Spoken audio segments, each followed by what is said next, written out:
Well, joining us, we're in the company of Ketevan Gorgistani, and from Hiddesau in Austria, Hanna Shelest, Director of Security Programs at the Foreign Policy Council, Ukraine Prism. Thank you for speaking with us here on France 24. Thank you for the invitation. You're usually based out of Odessa. First of all, your reaction to those latest strikes?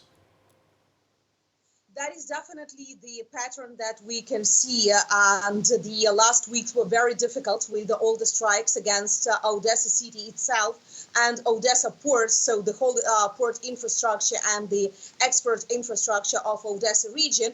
Izmail is around 3-4 hours drive from Odessa, but you understand when the attack starts, first of all, we don't know where exactly the shaheds are going to be, because the Russians changed the tactics within the last 2 months. And now if you see the trajectory, they are first flying all around the region. So they are trying to confuse the air defense, and the air raid is announced in the night all around the region.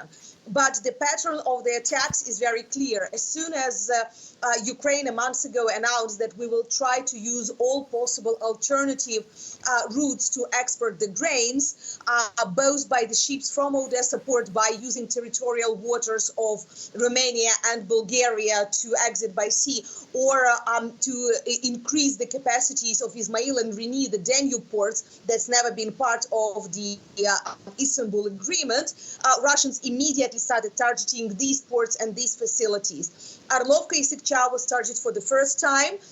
And that is the great tragedy, because it's not only the only ferry connection between Ukraine and Romania, it's been used by the ferries and lorries and trucks, but also it's been used by civilians. And that night, like this night when everything happened, there were 2 buses with civilians. One is the bus full of kids. And the fact that when the attack started, only because the border officers were so quick in understanding what are the threats, the ferry was already disembarking. It was already almost leaving the Ukrainian coast, but they stopped it and quickly put the bus on it, and kids could leave to the Romanian territory. And we are speaking about just a few hundreds meters that saved lives of kids. And so far, no commercial vessel attacked. But you're definitely raising that prospect. Let me ask you, Hanna, Ukraine's not standing idle. We're seeing more and more long-range attacks on on Crimea nearby.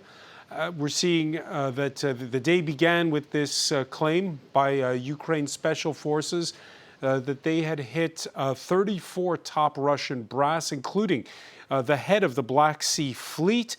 Now, Russian state television showing images of Viktor Sokolov in a meeting with Defense Minister Sergei Shoigu. You don't see him speaking in that meeting. Your reaction to those images that have popped up since? Did the Ukrainian special forces get it wrong? Not obviously, because definitely the statement that we had today from the special forces that all information and the conditions are checked about the individuals. We know for sure that at that time when the attack happened, the meeting of the commanders took place in that building. However, considering the damages to the building, some of them being just wounded, some killed. And if you attentively look to these videos, it definitely should be checked. First of all, he's absolutely not only silent, but even not moving. His chair looked very strange. A lot of the experts said that it looks more as the hospital chair rather than the chair if you compare with other commanders of other fleets at the same picture. No words from him. So the question is it really the video from now, and is it he really in his headquarters? Because several days passed, and the easiest way would be for him just to appear, for example, at the local Crimean TV, or just to be outside as he'd been previously, and to demonstrate that he is okay. It took them so many days just to show him at one meeting where it can be easily faked, this picture. And we know previously there were several cases when somebody from the senior Russian staff being not in the very good conditions, and immediately what Russian media did, demonstrated some Zoom call between them with the just one still picture to prove that the person is alive or in But the Ukrainian special forces are playing it cautiously. They're saying they're clarifying specifics on what happened. So they might have gotten it wrong. Yeah, I mean, that can be that he is in the critical conditions that he been wounded, but not dead as for now. That definitely can be. That's why Ukrainian special forces said just about the numbers that they had from their sources. They didn't name the whole list of those officers or soldiers that been killed at that day. And even regionally, at the very first day when it happened, they said much less numbers about those that they could confirm being wounded in that operation. Hanna Shelest, let me ask you, because I'm in the company of Ketevan Gorgistani, and that attack last week, longer and longer missile strikes from the Ukrainian side on Crimea, and Ketevan, you quoted the U.S. Secretary of State as saying that the targeting decisions are theirs. It's up to Kyiv to decide what to do as they get set to receive perhaps those ATACMS, long-range missiles. What will Ukraine do with those ATACMS? The same as with the Scalp or with the Storm Shadow, attack the Russian military facilities. First of all, and you need to understand that the U.S. Asking us not to target the Russian territory. Crimea is Ukrainian internationally recognized territory, so we can target there any premises, any stockpiles, any ships, because that is our territory.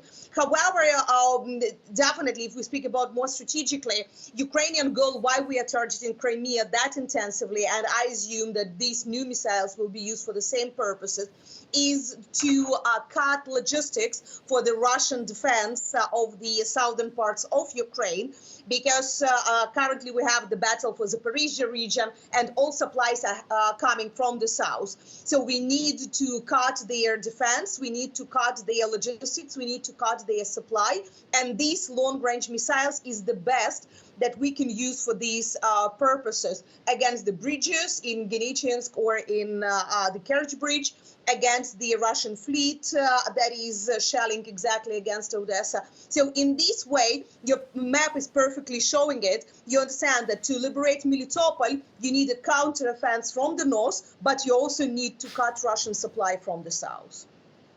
Hanna, if I could ask you a question, you explained very well what ATACMS could do for the Ukrainians. How much of a game changer could these Abrams tanks be now that some of them have arrived in Ukraine, and how fast do you think the Ukrainians are going to be able to use them and put them to good use in that counteroffensive? To put them on the battlefield, that will be very quick because the training period being before actual delivery. So you don't need to spend this time. And definitely, as soon as they are delivered, we already know the plans where they should be put in the different regions. However, I cannot say that it will be the game changer. There are not so many of them, first of all, and that just the improvement of the capabilities of the forces at the front line, because these were demonstrated that all good tanks are still needed, that it's not only a symmetrical war of the drones, but the heavy equipment is what really helped the infantry on the ground to be safe and to have a better advance, especially now when we are demining those minefields that be in the first line of defense of the Russian forces. So now these heavy tanks will be needed there at the front line to move forward. And if we could go back to that map for a second, is it all about Melitopol? Where do you deploy those Abrams tanks? No, definitely. It's not only about the Melitopol. It's just the big center, if you're dividing the as now. When you look to the map, we know that currently there are three main battles happening.